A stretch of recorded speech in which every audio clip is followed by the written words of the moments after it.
What is up, all you sports fanatics? Welcome. This is Tim Reynolds Show, and on today's show, we're going over the NFC North. That's right. We're going to review the 2024 offseason so far for all the teams in the division and go ahead and show you guys what their draft needs are coming up in this month's NFL draft. So first, we're going over the Chicago Bears. Last year didn't do so well. They were ranked 27th in passing offense and second in rushing offense. So the rushing game was really good for this team on offense last year. So hopefully they'll be able to improve that with some of their key additions that they have this year. But we'll see with that quarterback change. As far as their defense goes, they were ranked 25th in passing defense and first in rushing defense. So the defense really stepped their game up at the second half of last year to be able to be really good in the rushing game. But they got to improve that secondary, which I think they did with some of the moves they were able to make in this offseason. As far as notable players that are no longer with the team traded away their starting quarterback, Justin Fields, to the Steelers, safety Eddie Jackson, running back Deontay Foreman, wide receiver Darrell Mooney,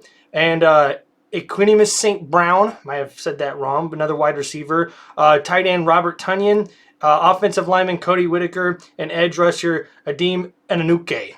Might have butchered that one too, but just notable players that are no longer with the team. As far as some of the guys they were able to get in free agency to add on to the team, running back DeAndre Swift signs a 3-year deal. Wide receiver Keenan Allen was acquired in a trade from the Los Angeles Chargers. They also signed safety Kenan Byard to a 2-year deal. Tight end Gerald Everett also gets another 2-year deal. And their biggest signing was them getting an extension done for their cornerback Jalen Johnson as he re-signs for a 4-year deal worth $76 million. So pretty good offseason for this team so far. I like the key additions that they've made, especially trading for the wide receiver Keenan Allen. I think that immediately is going to help this passing game take a notch up, but it all depends on who the starting quarterback is going to be next year, and we're going to find that out in the draft because as their draft needs go, they do need a quarterback, wide receiver, edge rusher, offensive tackle, and defensive tackle. So obviously, with them having the first overall pick, you could probably see them taking a quarterback with that one, but then they also have another top 10 pick. So I really do think that they're going to address more of the needs on the defense rather than the offense after drafting the quarterback number 1 overall, because I don't think they're trading this pick, honestly. I think Chicago's going to stay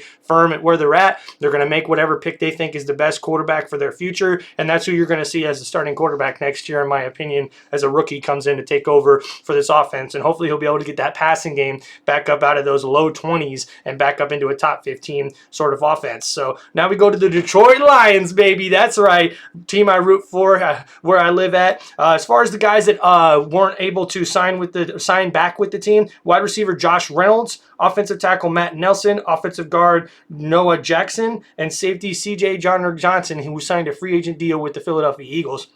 As far as the players they were able to bring in this offseason, they got offensive guard Kevin Kittler and edge rusher Marcus Davenport signs a 1-year deal. They also traded for his cornerback Carlton Davis with the Bucks. Also signed cornerback Akeem Robertson to a 1-year deal, and then also got a 2-year deal for defensive lineman DJ Reader, who comes over from the Cincinnati Bengals. So a lot of really good pieces, I think, that are adding to this division-winning team. Can't believe the run the Lions went on last year, man, all the way to the NFC Championship game just to come up short against the 49ers team. This team is definitely going to be competing next year. Dan Campbell's got these boys ready to go, and even though with their rankings as far as their offense and defense goes, they were second in passing offense and 5th in rushing offense. So really a good overall offense, but in the defense, they were passing game, they were 27th. In the rushing game, they were 2nd overall. So really good against the rush as far as defense is concerned, but they definitely got to get that secondary worked out, and that's where I think their needs are going to be as they head into the draft. They started out with cornerback, edge rusher, safety, wide receiver, and offensive tackle. I really do think with all the offensive pieces they already have, you're going to see them go a lot more on the defensive side. I think they'll lean more to that, especially with the safety and cornerback position. So look out for that, Detroit fans, and good luck Lions next year, baby. I'll be rooting for you guys. Up next, we're going over with the Green Bay Packers. As far as players that are no longer with the team, running back Aaron Jones was released. Offensive tackle David Bakhtiari was also released. Offensive guard John Runyon, linebacker Devontae Campbell, and safety Darrell Savage as well. As far as guys that were able to sign this free agency period, they got running back Josh Jacobs on a 4-year deal, one of their bigger acquisitions so far. They were also able to get safety Xavier McKinney from the Giants on a 4-year, $68 million deal in free agency. And then they were also able to get running back A.J. Dillon re-signed, linebacker Eric Wilson, and tight end Tyler Davis. So just a few players that they were able to get re-signed to the team. Not a lot of moves. I don't necessarily like the move for Josh Jacobs because I do think that Aaron Jones is a better running back, even though he's a little more injury prone than Jacobs is. But technically this 4-year deal is technically like a 1-year deal, maybe 2, with the way the money plays out with them. So, Josh Jacobs is getting more of his money up front rather than in the later part of the deal. So, but I do like the signing of safety Xavier McKinney. I do think that helps that secondary out, gives them more of a veteran presence out there, and helps them accomplish their dreams a little bit better and work better as a defense, I think, as far as leadership goes. Their rankings last year for their offense, passing was 10th in the league, and their rushing offense was 15th in the league. So middle of the pack. I really do think you're going to probably see them be right there as far as their numbers are going into next year, with their quarterback Josh Love really coming in. I think he's probably going to be getting an extension here, if not this offseason, definitely next offseason. So watch out for that. As far as their defensive rankings go, passing was 9th and their rushing defense was 28th. So they got to improve that rushing defense, even though they were really good in the secondary. I really do think they're going to focus their draft needs more on getting that defense up to par, because the offense has been pretty good over the past few years. As far as their draft needs, defensive tackle, linebacker, cornerback, safety, and then offensive tackle. So definitely going to see the Green Bay kind of do what they normally do, which is go defensive heavy in the draft and see what they end up looking like as we start next season. The final team in the division we're going over is the Minnesota Vikings.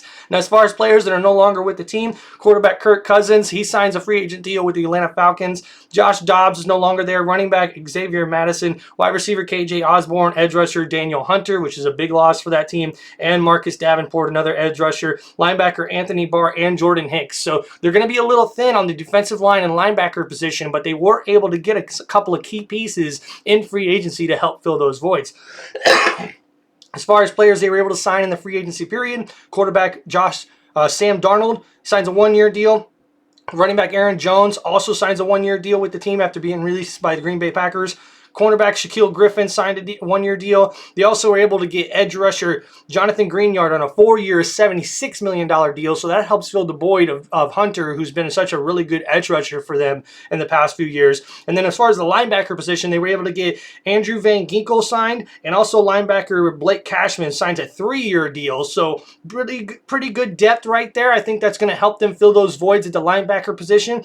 Now, as far as their rankings go, they were 5th last year in passing offense and 29th in rushing offense. So they got to get the running game going, which I think they're going to be able to do that with the addition of Aaron Jones. It's just a question of who's going to be the starting quarterback next year, because for them to be another top 5 passing offense, I really do think it just depends on who the quarterback's going to be, because this offense should be able to roll with the pieces they already have. As far as their defense goes, they were ranked 24th in the pass, and rushing defense was 8th. So they're really good against the run, but not so good against the pass. So I really do think they're going to focus more on the defensive side of the ball rather than the offensive side of the ball in the draft. But the rumor is that the Vikings are one of the teams that will be looking to trade up, hopefully in the first round, to get a quarterback. So look out for that, Vikings fans.